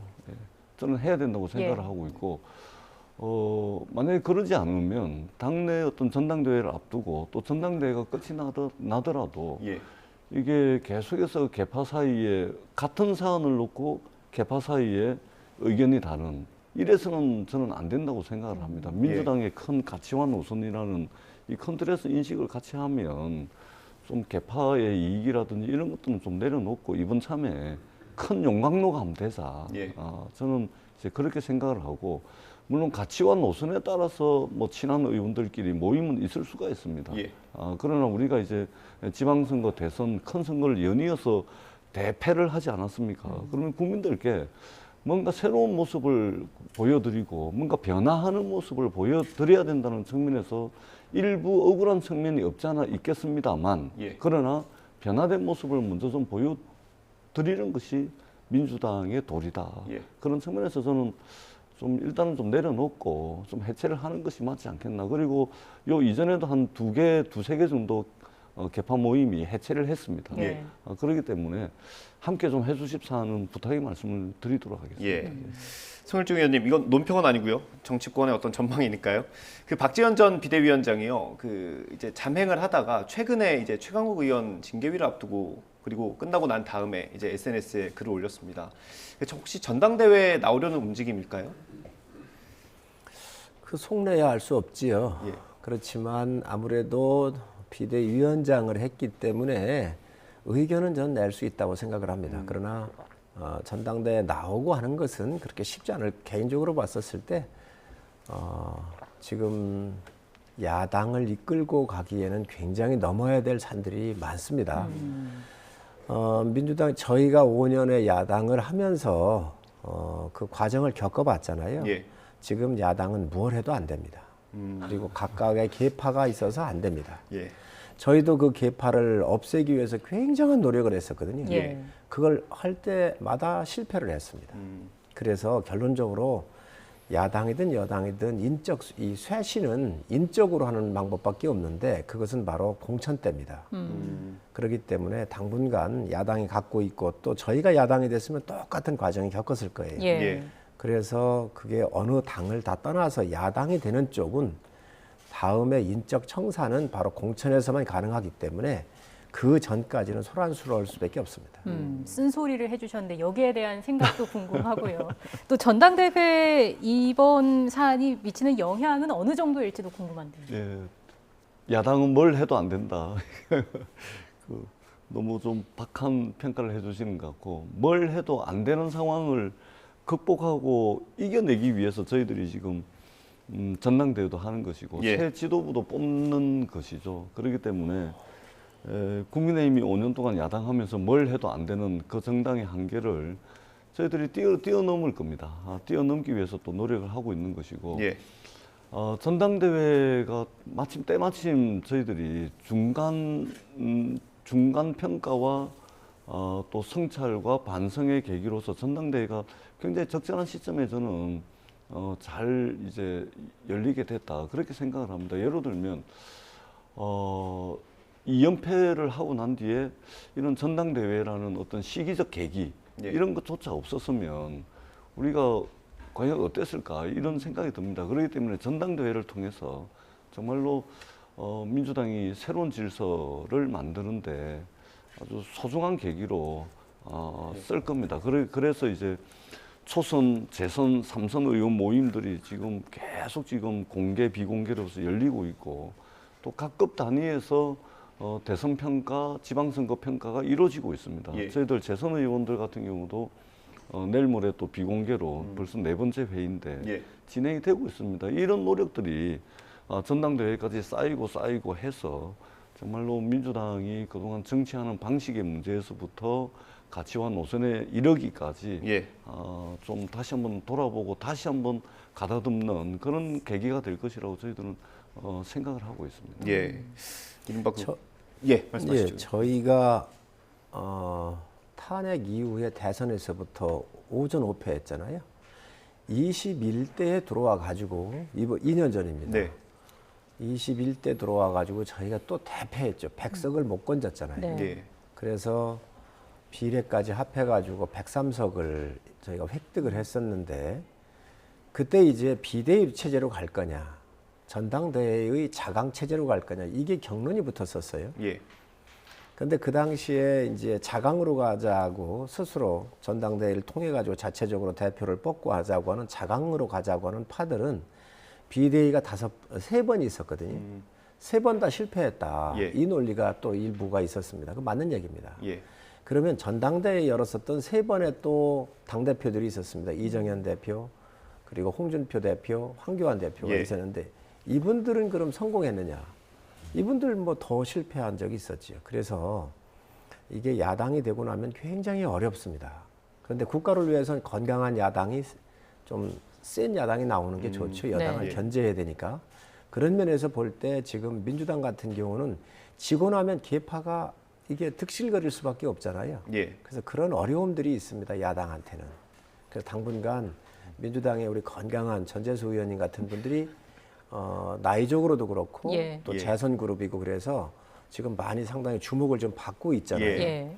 이제 그래서 그런 부분에 대해서 상당히 다행으로 생각을 하는데 어쨌든 민주당이 앞으로 다음 총선까지 갈 때까지 굉장히 어려운 험로가 있을 것이고 예. 아마 이것은 거의 동일합니다. 여야가 바뀌고 나면. 예. 그리고 또 특히 집권을 했었던 지난 5년에 대한 여러 가지 수반되는 문제들이 있어요. 예를 들면 뭐 전 정권에 대한 여러 가지 이 민원에서부터 여러 가지 사법적 문제 이런 것들이 좀 나오고 있잖아요. 네. 예. 그런 것들이 지속적으로 이게 뉴스로서 나오고 하기 때문에 야당으로서는 상당히 어려운 시기가 될 겁니다. 예. 그 정책위원장님께서 민주당 말씀을 해주셨는데 국민들의 관심은 아무래도 야당인 민주당보다는 이제는 집권 여당인 국민의힘과 윤석열 대통령에 대해서 관심이 더 많죠. 근데 저희들이 좀 안타까운 게 야당은 조금 뭐 못할 수도 있습니다. 근데 예. 집권 여당이 실력을 못 보여주면 큰일 나죠. 저희들도 더 열심히 하기 위해서 몸부림치고 있는데 예. 지금 윤석열 대통령께서는 과거를 자꾸만 끌어다가 이게 정쟁으로 이 날을 새고 있습니다. 예. 그렇지 않습니까? 그것도 무슨 뭐 새로운 증거가 나온 것도 없고 새로운 팩트가 나온 것도 없음에도 불구하고 단순히 해석만 달리하는 이런 이제 과거 들추기식 정쟁에 몰입을 하고 있고 그러면서 국민들은 숨이 넘어갈 지경인데 최근의 경제 위기에 대해서는 근원적 처방이 없다, 대책이 없다 이런 식으로 대통령께서 말씀을 하시는 게 지켜보시는 우리 국민들께서 상당히 불안하다. 뿐만 아니라 집권 여당인 국민의힘은 어제 언론을 통해서 다 보셨을 겁니다. 뭐 하는 짓이죠? 당대표와 최고위원이라는 사람이 카메라가 다 켜져 있는 데서 말하자면 권력 투쟁을 하고 있는 겁니다. 예. 윤석열 행정부는 과거 들쑤시기하고 있고 국민의힘은 지금 민생은 내팽개치고 권력 투쟁에 현안이 돼 있는 겁니다. 국민들께서 굉장히 실망하고 있고 불안해하고 있다. 이 모든 에너지와 모든 역량을 경제 위기 극복하는데 쏟아도 지금 이게 될까 말까 하는 판에 예. 대통령은 처음부터 포기해버립니다. 대책 없다는 이야기로. 국민의힘은 지금 내부 권력 투쟁하고 있습니다. 더더구나 제가 굉장히 우려스럽게 봤던 부분이 뭐냐면 비상경제장관 회의입니다. 이 비상입니다, 비상.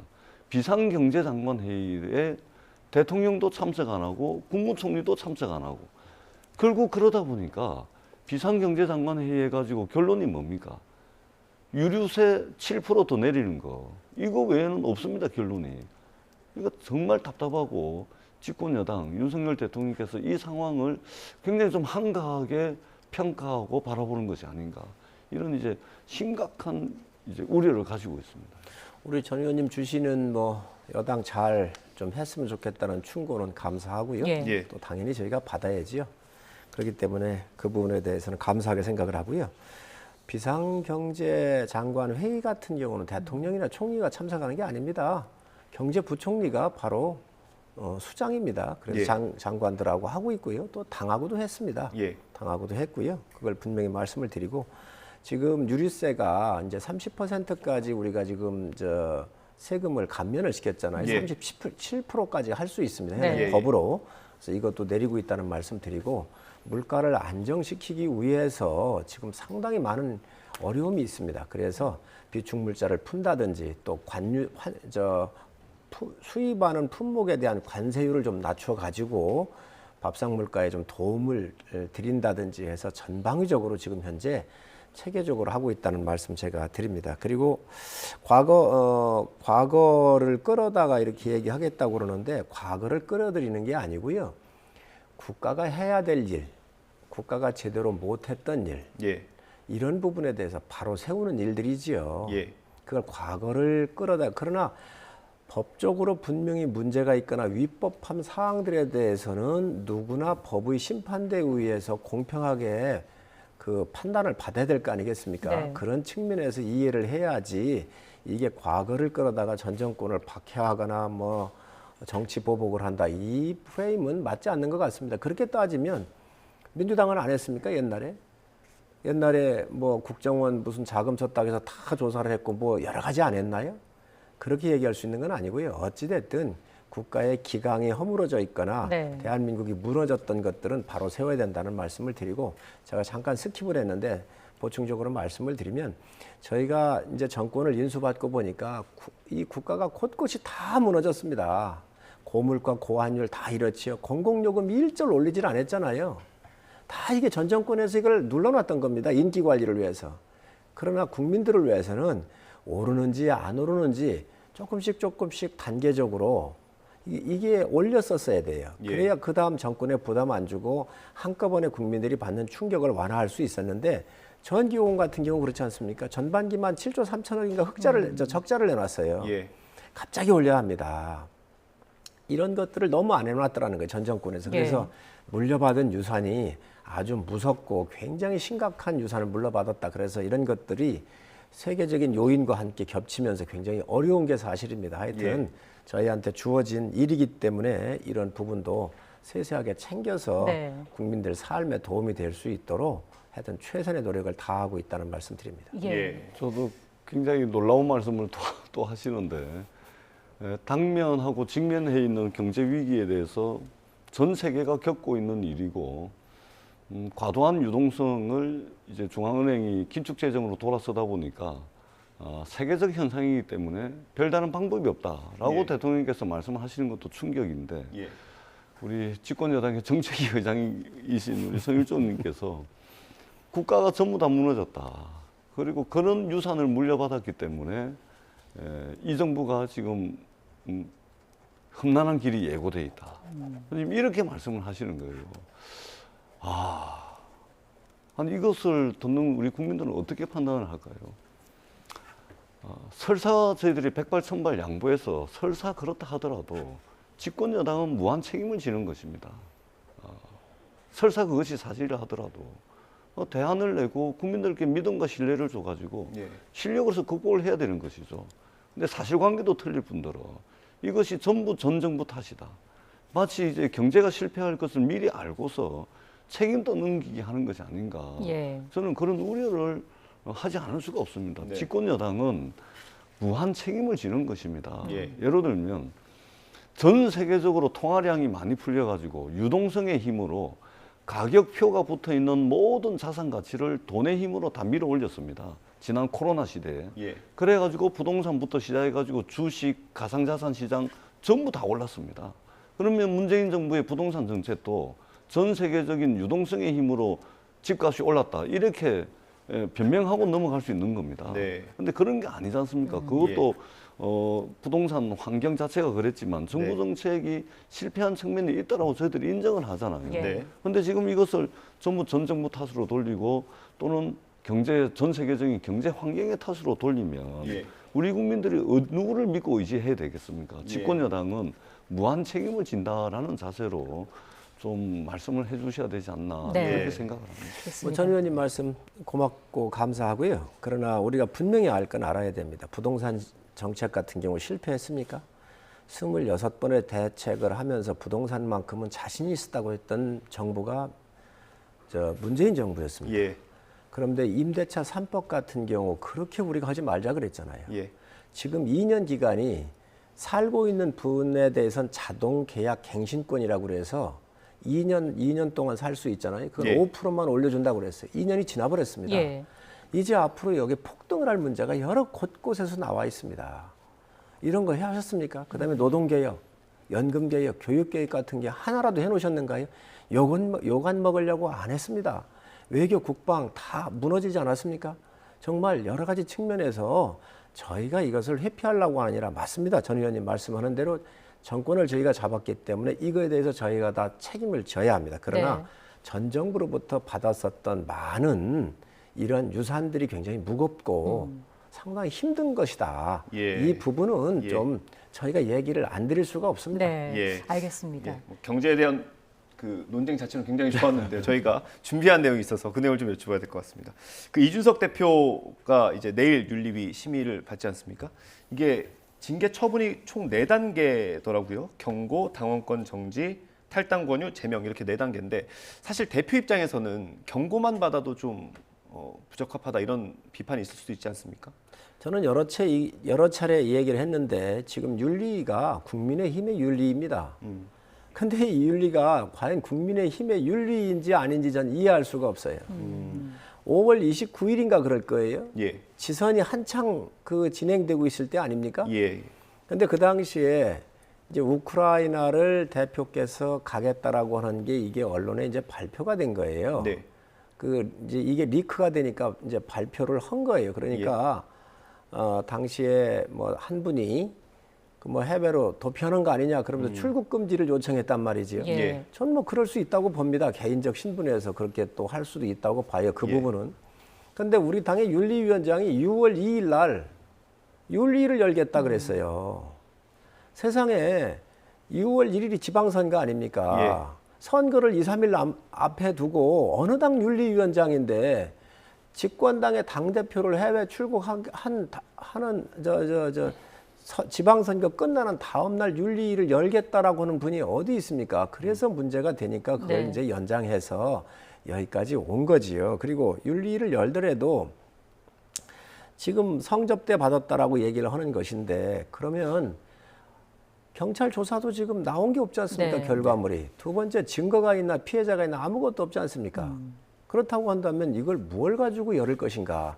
그러면 뭐 7억인가 얼마에 뭐 각서를 써줘서 이거에 대해서 증거 인멸하고 무마하려고 했다는 게 품위 손상이라는 이야기인데 그렇다고 한다면 그 부분은 조사를 한 연후에 그 조사의 결과를 가지고 그게 윤리적으로 문제가 있는가 없는가를 판단하는 게 저는 맞다고 생각을 합니다. 그래서 이 문제가 있으면 징계를 해야 되고 어떤 조치도 다 해야죠. 그러나 그런 과정에서 상당히 미숙한 부분이 너무 많다. 윤리위가 독립된 기구입니다. 그러니까 독립된 기구라고 그래가지고 모든 것을 그 기본적 원칙도 무시하고 다 할 수 있는 건 아니잖아요. 그래서 전 이거 같은 경우는 상당히 지금 미숙하게 대응해 왔고 지금 하고 있는 것도 저는 잘못됐다고 생각을 합니다. 말씀 들어보면 일단 수사기관에서 사건에 대한 결론을 내리기 전에 윤리위가 먼저 판단하는 거에 대한 어떤 부담도 있을 것 같고요. 일각에서는 내일 그 정무실장에 대한 징계 여부를 먼저 논의한 뒤에 그 결과에 따라서 이준석 대표에 대한 징계도 논의하지 않겠느냐라는 시각도 있는 것 같더라고요. 그럴 가능성이 있습니까? 저는 뭐 그 과정 어떻게 할지는 모르지요. 왜냐하면 그 독립된 기구라서 또 아는 것도 없고 그렇지만 지금 방금 말씀하신 대로 그런 정황에 대해서 뭐 당무 감사를 시킨다든가 해서 조사를 한 이후에 그 결과가 나왔었을 때 이게 윤리를 열어서 뭐 당원권 정지가 될지 뭐가 될지 뭐 경고가 될지 뭔가 될지 모르지만 그 이후에 논할 사항이지 어떤 결과도 윤리는 조사하는 권한이 없지 않습니까? 조사를 한다면 당의 당무감사실이나 이런 쪽 가가지고 제대로 조사를 시켜야지요. 그 결과를 가지고 판단을 하는 것이 윤리인데 지금 조사도 안 된 상태에서 이거를 연다? 저는 이게 시스템적으로 저는 작동이 안 되고 있다라고 생각을 합니다. 의원님 하실 말씀 있으시죠? 뭐 저희들 코가 석자라. 근데 그렇게 판단을 하시는 것 같아요. 윤석열 대통령과 집권 세력의 핵심 코어에 계신 분들이 이준석하고는 같이 못 가겠다.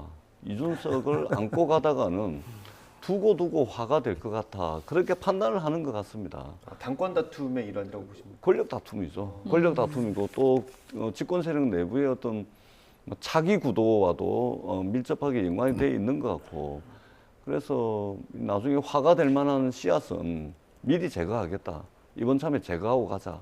막 그렇게 하는 것 같아요. 그래서 어제 최고위원회의에서도 윤핵관들이 결국은 윤석열 대통령 라인들이 결국은 배현진 의원을 투입을 해서 그렇게 사사건건 싸움을 하게 만드는 거 아닙니까?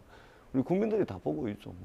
저는 뭐 그렇게 보는데 내일 아마 당대표직을 수행할 수 없을 정도의 징계 처분이 나올 것으로 그렇게 저희들은 보였습니다. 일단 내일 저녁 7시로 예정이 돼 있습니다. 그 이후의 상황은 또 저희가 이후에 또 다뤄보도록 하고요. 우리 전 의원님이 야당 잘하시는 거예요. 막 그냥 갔다가 그냥 여러 가지 추측도 하고 이렇게 하셔서 야당 잘하고 계신 거예요. 아니요. 저도 들은 이야기가 있습니다. 알겠습니다. 내일 한번 보겠습니다. 주제를 좀 바꿔보겠습니다. 이번에 정치권의 가장 뜨거운 이슈입니다. 서해 공무원 피살 사건과 관련한 이야기인데요. 여야가 이번엔 정보 공개를 두고 서로 다른 입장을 내놓으면서 맞서고 있습니다. 오늘 아침 윤석열 대통령 출근길 발언까지 이어서 들어보시겠습니다. 국민의힘 의원들이 안보 해악을 감수하고라도 9월 24일 당시 국방위 비공개 회의록 공개를 간절히 원한다면 국회법에 따라 회의록 열람과 공개에 협조하겠습니다. 이것으로도 의문이 풀리지 않는다면 윤석열 정부의 판단 아래 미국 측의 협조를 받아 당시 SR 정보를 공개하면 됩니다. 대통령 심기를 건드리지 않기 위해서인지 국민의 생명을 포기했던 것이 아니냐라는 의문이 그 당시부터 제기되었고 여전히 해결이 안 되고 있습니다. 이런 내용들은 그 특수정보 SI라고 하는 그것을 본다고 해서 파악되는 것이 아니라 대통령 기록물을 봐야 됩니다. SI라고 하는 것이 그게 아마 국민들께 그냥 공개하는 것이 그 간단한 문제는 아니라고 저는 생각을 하고 그런 거를 공개하라고 하는 그 주장 자체는 좀 받아들이기가 좀 어렵지 않나 싶은데 하여튼 검토를 좀 해보겠습니다. 어떤 건지. 네, 두 분의 생각을 간략하게 좀 들어볼까요? 먼저 말씀해 주시죠. 이 서해 해수부 공무원 피격 사건은 있을 수 없는 일입니다. 15시 30분, 오후 3시 30분 정도에 북한이 우리 공무원을 발견한 거잖아요. 그리고 22시에 6시 36분에 대통령한테 서면 보고가 됩니다. 그리고 22시경에 피살을 해가지고 기름 부어서 불로 태우는 과정이 나오는 거잖아요. 그러면 우리 정부는 이 기간 동안 무엇을 했는가? 국가가 제 역할을 했는가? 대통령은 제 역할을 했는가? 한 분의 더군다나 우리 공무원입니다. 공무를 수행하다가 당한 일입니다. 이 공무원에 대해서 지금 현재 인권이고 뭐고 아무것도 없는 거 아니에요. 국가가 없었던 거 아니에요. 그렇기 때문에 국민들이 들끓는 분노를 일으키는 것이거든요. 이거에 대해서 그러니 대통령 기록물로 지금 이거를 안 한다고 그러니 대통령 기록물을 다 3분의 2 이상 국회가 동의를 해주면 볼 수 있으니까 이거를 보게 해달라는 이야기고요. 아까 SI 특수정보 얘기가 나오는데 바로 대통령 기록물 속에는 SI까지 다 포함이 되어 있습니다. 이 SI, 이 특수정보라고 하는 것은 감청이나 뭐 이런 것들이 될 텐데 그거는 예를 들면 북측에서 자기들끼리 이야기하는 일부분의 판단의 자료밖에 안 되기 때문에 전반적으로 국가가 어떻게 컨트롤하고 우리 이 공무원을 다시 구출하기 위해서 아니면 어떤 과정을 거쳐서 보호하려고 하는 그러한 국가의 노력이 있었는지 아니면 그런 과정이 없었는지 이 기록물 통해서 한번 보자는 거예요. 이거 보면 될 일입니다. 예, 그 의원님 반론기를 드려야 되는데 사실 저희가 예정된 발표가 있어가지고요. 행안부가 오늘 경찰 통제 방안을 발표하기로 했거든요. 행안부 안에 관련 조직을 만드는 내용이 포함될 걸로 전해졌고요. 현장 연결해서 직접 들어보겠습니다. 개선 자문위원회 운영 결과에 대한 브리핑을 시작하겠습니다. 먼저 참석해 주신 분들 소개해 드리겠습니다. 황정근 자문위원장이십니다.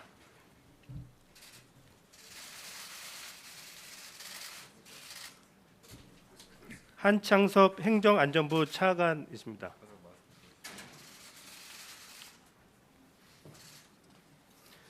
윤석대 위원이십니다.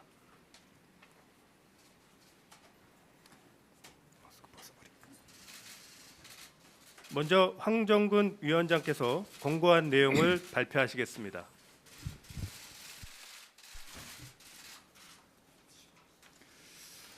예, 안녕하십니까. 행정안전부의 경찰 관련 정책자문위원회인 경찰제도개선자문위원회의 공동위원장을 맡고 있는 황정근 변호사입니다. 우리 위원회 운영 결과에 대해서 주요 사항을 말씀드리겠습니다. 헌법, 정부조직법, 신경찰법, 경찰공무원법 등에 따르면 경찰 업무를 관장하고 경찰 관련 법령의 제안 발의 및 불령 발령을 담당하는 국무위원은 행정안전부 장관입니다. 그리고 행정안전부 장관에게 경찰청장과 고위직 경찰 공무원의 인사와 징계 등에 관한 주요 권한이 부여되어 있습니다. 국가경찰위원회의 위원 임명 제청, 안건 상정 및 제의 요구 등에 관한 권한도 부여되어 있고, 그렇지만 행정안전부 장관의 역할은 그동안 사실상 미흡했던 것이 현실입니다.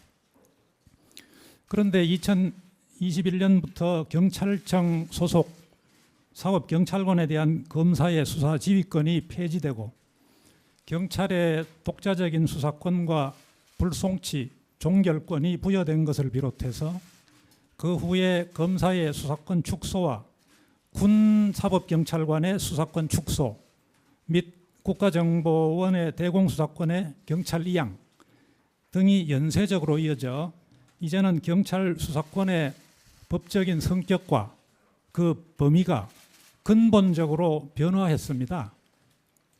이에 따라 행정안전부와 그 소속 외청인 경찰청과의 관계 등 각종 경찰 제도에 관한 보완책 마련이 필요하다는 공감대가 형성이 되었습니다.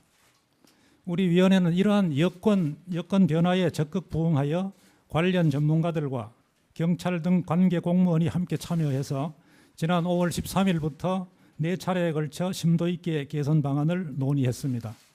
그리고 오늘 이 자리에서 그간의 논의 결과를 토대로 다음과 같이 개선 방안을 권고하기로 하였습니다. 권고사항은 크게 경찰의 민주적 관리 운영 강화 분야와 경찰의 임무수행 역량 강화로 나누었습니다. 먼저 경찰의 민주적 관리 운영 강화를 위해서 첫째, 행정안전부 내 경찰 관련 지원 조직 신설, 둘째, 행정안전부 장관의 소속 청장에 대한 지휘 규칙 제정, 셋째, 경찰 인사 절차의 투명화, 넷째, 감찰 및 징계 제도의 개선을 권고하며 임무 역량 강화를 위해서는 경찰 업무 관련 인프라 확충과 수사의 공정성 강화를 권고하기로 하였습니다. 아울러 경찰 발전을 위한 과제가 방대하고 다른 부처 또는 다른 제도와 관련된 사항이 많기 때문에 우리 위원회에서는 보다 근본적이고 광범위한 발전 방안을 마련하기 위해서 대통령 소속으로 가칭 경찰제도발전위원회를 설치할 것을 건의하기로 하였습니다. 끝으로 우리 위원회는 행정안전부가 이 권고안을 조속히 법제화하고 현장에까지 원만히 정착시켜 경찰의 민주적인 관리 운영과 효율적인 임무 수행이라는 경찰 제도의 목표를 달성하고 국민을 위한 경찰을 만드는 데 이바지하기를 기대합니다. 감사합니다. 네, 다음으로는 궁금하신 사항에 대해 질의 답변 시간을 갖도록 하겠습니다. 많은 기자분들이 참석해 주신 관계로 질의를 원하시는 기자님들은 손을 들어주시면 사회자가 말씀을 드리도록 하겠습니다. 예, 질문 있으신 기자분들은 소속과 성함을 말씀해 주신 후에 질의해 주시기 바랍니다. 네, 제일 먼저 들어주신 저기 세 번째 가운데 기자님, 예, 지금 기자님. 네, 안녕하세요. 저 뉴스원의 박동혜 기자라고 합니다. 가장 먼저 대두되는 우려점에 대해서 좀 여쭤보고 싶은데요. 이제 권고안 발표 이전부터 이제 권고안이 발표되면 경찰에 대한 통제를 넘어서 정부의 경찰에 대한 장악이 될 수 있다는 우려가 계속 나오고 있는데요. 이에 대해서 자문위랑 행안부의 입장을 좀 듣고 싶습니다.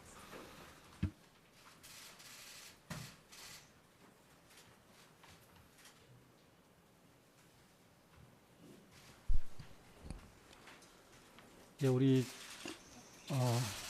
황정근 위원장님이 말씀하셨듯이 기존의 치안 환경이 최근에 많이 변화되었습니다. 그만큼 경찰을 둘러싼 권한과 책임이 많아졌기 때문에 그에 따른 또 정부기관의 나름대로 민주적인 관리 운영이 필요하다는 그런 인식하에서 저희들이 자문위를 구성해서 권고안을 마련했습니다. 네, 기자님 제일 먼저 드렸습니다. 예, 한겨레 신문 김선식 기자인데요. 그 경찰 관련 지원 조직 설치. 네, 경찰 제도 개선 최종 권고안 내용 보고 오셨습니다. 서명종 의원님이 좀 이 취지를 좀 설명을 해주실까요? 네, 그렇습니다. 이제 검찰의 많은 기능이 경찰로 넘어가 있잖아요. 그래서 경찰이 굉장히 비대한 조직이고 너무 많은 이 막강한 권한을 갖게 됩니다. 예. 권력을 갖게 됩니다. 예. 그래서 이 부분에 대해서 우리가 법적의 범위 한도 내에서 지금 경찰청법 제7조에 보면 행안부 장관이 총경 이상의 사람들을 천거할 수 있도록 이렇게 인사 추천을 할 수 있도록 되어 있는 겁니다. 예. 근데 그게 작동이 안 됐던 거예요. 예. 왜 안 됐었느냐? 아마 권력 집중이 비교적 덜 돼 있다라고 봤기 때문에 안 했을 거예요. 그런데 이제는 예. 검경 수사권 조정을 하면서 이쪽으로 많이 너무 경찰 쪽으로 넘어왔잖아요. 네. 그렇기 때문에 이 민주당이 늘 얘기했었던 민주적 통제라고는 이 부분이 여기에 해당이 될 텐데 예. 이 막강한 권한이 경찰청장 혼자 예산, 인사, 수사 모든 걸 다 갖게 되면 정말 무소불위의 권력을 갖게 됩니다. 그렇기 때문에 이런 것들을 지금 현행법에 있는데도 불구하고 작동하지 않았던 것을 정상화하는 과정이다. 그거를 지금 위원회에서 권고한 것이지요. 예. 정상화하는 과정이다 말씀해 주셨고요. 네, 아마 이번 주말에 우리 성일종 의원님께서 지역구에 내려가시면 지역구에 파출소 경찰서가 있을 텐데 거기 한번 들러셔서 말씀 한번 들어보십시오. 현장의 의견을. 이미 경찰 조직이 비대해질 것을 저희들이 미리 예상을 하고 문재인 정부에서 2019년도 12월 달에 경찰청법을 개정을 했습니다. 국정원법도 개정하고. 예. 그래서 경찰청법을 개정을 하면서 국가경찰과 자치경찰로 나눠버렸습니다. 이미. 예. 완전히 나눠버렸죠. 그렇기 때문에 경찰 권력이 비대해진다는 것은 사실과 다른 이야기입니다. 뿐만 예. 아니라 1991년도 내무부 안에 치안본부라는 조직을 통해 가지고 경찰을 완전히 그냥 권력에 말하자면 순응하게끔 길들여진 이 말하자면 이 권력 순응자 비슷한 역할을 해온 겁니다. 예. 그리고 박종철 고문치사 사건에서 그 권력 오남용이 완전히 드러난 거 아닙니까? 그래서 경찰청법을 만들어서 외청화시킨 겁니다. 예. 이 역사를 완전히 되돌이켜가지고 정부 전체 요직에 검사들이 다 진출하고 장악을 하더니 이제는 경찰 조직까지 장악을 해가지고 대한민국의 소위 말해서 무력을 가지고 있는 공권력을 말하자면 정권 운영 또는 국가 통치에 이용하려고 하는 거 아니냐 이렇게 다 장악을 해서 이런 우려를 하지 않을 수가 없고 전국 일선의 경찰들이 지금 다 들고 일어나고 있다라는 말씀을 드리고 이분들의 의견에 귀를 한 번쯤은 기울여 주십사는 말씀을 드리도록 하겠습니다. 예. 민주당이 경찰을 비대화시켰고 많은 권한을 준 게 민주당입니다. 그 민주적 통제를 민주당이 늘 주장해 왔잖아요. 예. 그런데 정말 무소불위의 권한을 갖고 있는 그럼 이 경찰을 민주적 통제를 안 할 거예요? 민주당이 그동안 주장해온 철학하고 맞질 않습니다. 예. 그런데 경찰청법 제7조에 보면 이걸 하게 되어 있는 이 법이 사문화되어 있던 거지요. 예. 그러니까 이것을 정상화시키는 거예요. 네. 지금 자치경찰을 말씀하셨는데 자치경찰제 취지 좋습니다. 그런데 자치경찰이 뭔가요? 그저 음주 그다음에 순회하면서 순찰 정도 하는 건데 여기에 그럼 자치경찰 해가지고 시도지사한테 이 인사권 주었습니까? 지금 하나도 안 넘어가 있습니다. 그렇기 때문에 이런 부분들을 이번에 검토해서 어떻게 하면 민주적 통제가 될 건지 그리고 어떻게 균형을 맞출 건지 이런 부분들을 검토한 것이지요. 그리고 이게 법이 없는 게 아니라 기존의 법이 사문화됐던 것을 정상화시키는 과정이라고 보시면 되겠습니다. 저희가 시간이 다 됐는데요. 정말 다 됐는데 아까 저희가 생중계 일정 때문에 아까 서해 피격공무원 관련해서 반론권이 없었습니다. 반론을 못 들어서 그 부분으로 하셔도 좋고요. 이 부분으로 하셔도 좋고 마지막으로 짧게 말씀드리겠습니다. 자치경찰, 국가경찰로 나누어서 비대해진 경찰 권력을 분산을 해놨다는 말씀을 드리고 그리고 지금 현재 각급 시도 경찰청 그다음에 여기에 경찰청 안에 이제 경찰위원회가 있습니다. 경찰위원회를 통해서 거기는 전문가분들이 많이 참여를 하거든요. 이분들을 통해서 민주적 통제 장치가 이미 돼 있는데 하필 대통령이 임명하는 행안부 장관이 경찰에 대한 인사 예산권을 가지고서 장악을 하려고 하는 것은 경찰을 31년 전으로 돌리는 것이다. 이 말씀을 드리고 서해 공무원 피격 사건과 관련해서는 그것만 하시면 됩니다. 국회 국방위원회 비공개 회의록이 있습니다. 이거 공개하세요. 그 다음에 SI 정보 공개하시면 됩니다. 군 특수정보, 특수첩보 이거 공개하시면 됩니다. 그러면 깨끗하게 정리될 일입니다. 이것은 집권 여당과 윤석열 대통령께서 하실 수 있는 일이다. 이 말씀을 드리도록 하겠습니다. 저희가 준비된 시간이 다 됐습니다. 늘 좀 부족한 시간이 아쉽습니다. 오늘 여기서 마무리하겠습니다. 성일종 국민의힘 정책위의장, 전재수 더불어민주당 의원과 함께했습니다. 고맙습니다. 감사합니다.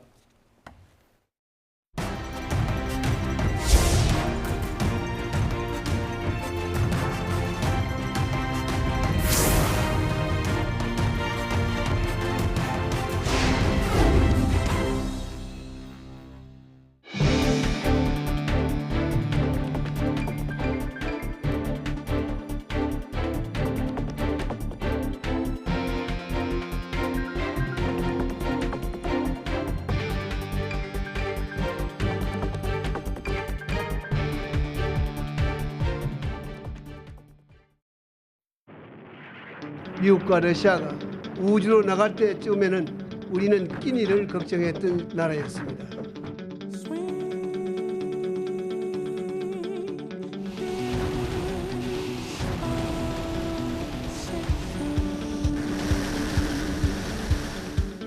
우리나라가 인공위성을 처음 쏜 것은 1992년입니다.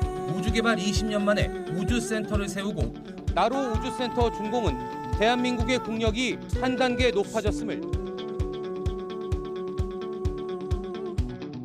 3, 2, 1 나로호가 발사에 성공했다는 것을 공식적으로 말씀드립니다.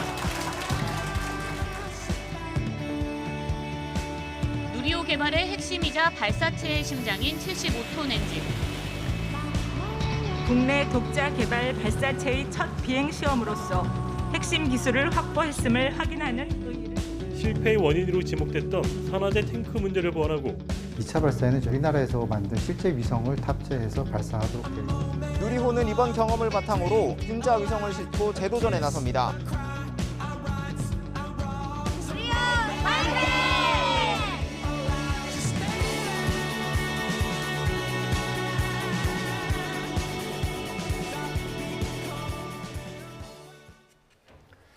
국내 독자 기술로 개발된 한국형 발사체 누리호가 오늘 오후 다시 한번 우주를 향합니다. 한국항공우주연구원은 오늘 오후 4시를 가장 유력한 시간으로 보고 발사 준비를 하고 있습니다. 정확한 발사 시각은 오늘 오후 2시 반쯤 발표됩니다.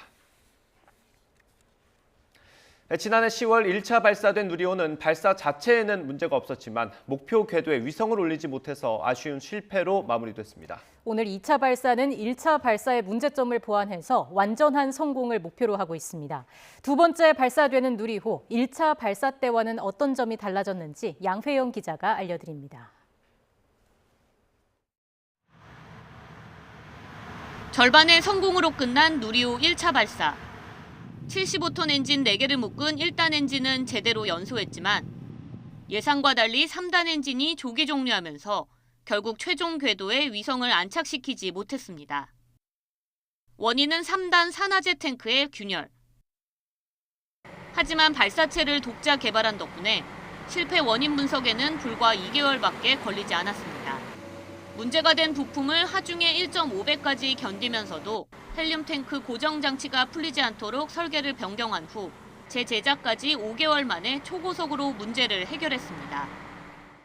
청정도를 깨지 않으면서 또 일정 내에 이걸 해야 되는 그런 것들이 굉장히 어려운 부분이었고, 그래서 직접 작업자가 내부에 들어가서 이 실제로 그 해체하고 재조립하는 과정을 수행을 하는 이런 부분이 있었습니다. 이번 2차 발사의 가장 큰 차이점은 모사체가 아닌 실제 위성이 실린다는 점입니다. 무게 180kg의 성능 검증 위성에는 달 탐사에 사용할 발열 전지와 우주 통신 기술을 검증할 S밴드 등이 탑재돼 있습니다. 이번 발사가 성공하면 성능 검증 위성은 상공 700km에서 지구 주위를 돌며 2년 동안 임무를 수행할 예정입니다. 또 성능 검증 위성에는 국내 대학이 개발한 큐브 위성 4기도 함께 실렸는데 최대 1년 동안 지구 대기 관측과 미세먼지 모니터링 등에 나섭니다. 열 구조 모델 진동 시험 때는 위성 내부의 유닛이 파손되는 일이 발생해서 그 보완 과정을 하면서 같이 참여한 연구원들이 많이 힘들었습니다. 우리 위성을 우리 발사체에 우리 땅에서 쏜다라는 그런 사명감을 갖고 일을 했습니다. 발사체는 물론 탑재 위성까지 모두 우리 기술로 개발한 것인 만큼 이번 2차 발사가 성공할 경우 국내 항공우주 산업의 새 역사가 세워질 예정입니다. YTN 사이언스 양우영입니다. 정부가 주택 공급의 걸림돌로 꼽히고 있는 분양가 상한제를 대폭 개선합니다. 건설 자재비 인상과 이주비 등을 적극적으로 반영하기로 한 건데 이렇게 되면 분양가 인상이 불가피할 걸로 보입니다. 이동우 기자가 취재했습니다. 12,000여 가구를 지는 서울 둔촌 주공아파트. 50% 정도 공정이 진행된 상태에서 조합과 건설사 사이의 갈등으로 공사가 중단됐습니다. 그 이면에는 분양가 상한제로 분양가가 낮아 수지 타산을 맞추기 어렵다는 이유가 있습니다. 원희룡 장관도 임기 내 250만 호 플러스 알파를 공급하겠다고 공약한 상황에서 분양가 상한제를 최대 걸림돌로 꼽았습니다. 분양가 상한제는 이 공급을 촉진하기 위해서 손봐야 될 첫 번째 제도라고 보고 있습니다. 우선 조합원 이주비 등 필수 비용과 건설 자재비 인상분 등을 신속하게 분양가에 반영하도록 했습니다. 이번에 개선안은 실제 사업 주체가 필수적으로 부담하고 있으나 분양가에 반영되고 있지 않은 그러한 비용과 또 최근에 자재비 상승분을 반영해서 제도를 합리적으로 운영하는 데에 초점을 두었습니다. 이주비와 대출 이자, 영업손실 보상비와 명도 소송비, 총회 개최 등 필수 소요 경비도 분양가 산정에 포함됩니다. 철근과 레미콘 등 주요 자재 가격이 15% 이상 상승할 경우 기본형 건축비를 조정하도록 했습니다.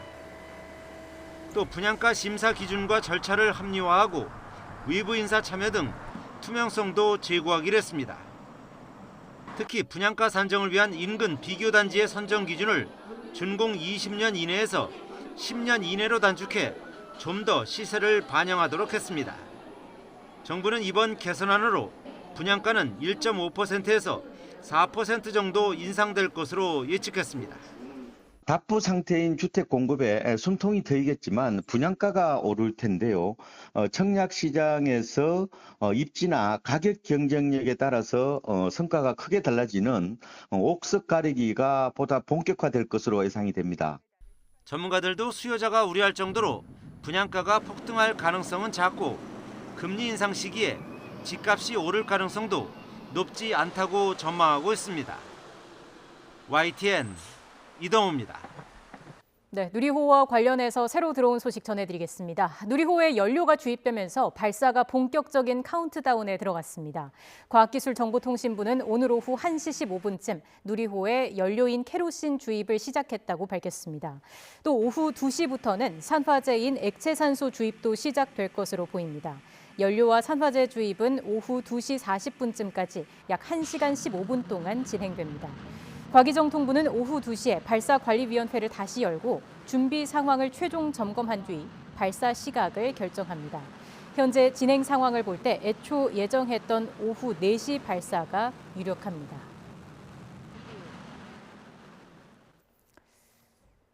네, 다음 소식입니다. 코로나19 유행 감소세에도 해외 유입 환자가 늘고 있는 것과 관련해서 방역당국은 입국객 증가에 따른 결과라고 평가했습니다. 중앙방역대책본부는 지난달 10,000명 정도였던 입국객이 현재는 2만 3천 명에서 2만 5천 명까지 늘면서 여기에 비례해서 해외 유입 환자가 증가하고 있다고 분석했습니다. 앞으로 국제선이 계속 증편될 것으로 예상한다며 해외 유입 증가 추세는 이어질 것으로 예측했습니다. 오늘은 더위의 기세가 더 강해졌습니다. 벌써 서울은 31도를 넘어섰고요. 앞으로 기온은 2도가량 더 올라서 올해 들어 가장 더운 날씨가 될 것으로 보입니다. 그 밖에 내륙 곳곳으로도 35도 안팎의 여름 더위가 기승을 부리고 있는 가운데 내륙 곳곳으로 폭염주의보가 확대되고 있습니다. 오늘은 그 어느 때보다도 시원한 옷차림 해주시고요. 틈틈이 그늘에서 휴식을 취해주시기 바랍니다. 오늘은 누리호 2차 발사가 이루어지는 날입니다. 전남공 나로우주센터는 하늘에 구름만 많이 끼겠고 바람도 약하게 불 것으로 보여 날씨로 인한 문제는 없을 것으로 보입니다. 그 밖의 지역도 대체로 구름 많은 날씨가 이어지겠습니다. 제주도에 내리던 장맛비는 내일까지 잠시 소강 상태를 보이겠지만 오후부터는 대기 불안정으로 호남 동부와 강원 중남부에 5에서 40mm의 소나기가 지나겠습니다. 오늘도 내륙 곳곳에 폭염특보가 발령 중인 가운데 여름 더위가 기승을 부리겠습니다. 오늘 서울 낮 기온 33도, 대전과 광주, 대구는 35도까지 오르면서 어제보다 더 덥겠습니다. 이번 더위는 목요일과 금요일 사이 전국에 장맛비가 내리며 주춤하겠습니다. 다만 목요일 밤 사이 전국적으로 강하고 많은 비가 내릴 것으로 보이니까요. 호우 피해가 발생하지 않도록 미리 대비해 주시기 바랍니다. 낮 동안 강한 햇볕이 내리쬐면서 전국 대부분 지역의 자외선 지수가 매우 높게 치솟아 있습니다. 여기에 오존 농도도 점차 높게 나타날 것으로 보이니까요. 외출하실 때는 자외선 차단제를 꼼꼼히 덧발라주시고요. 또 장시간 야외 활동을 되도록이면 자제해 주시기 바랍니다. 지금까지 YTN 윤수빈입니다. 오늘 저희가 준비한 소식은 여기까지입니다. 잠시 뒤 더 뉴스가 방송됩니다. 시청해 주신 여러분 고맙습니다.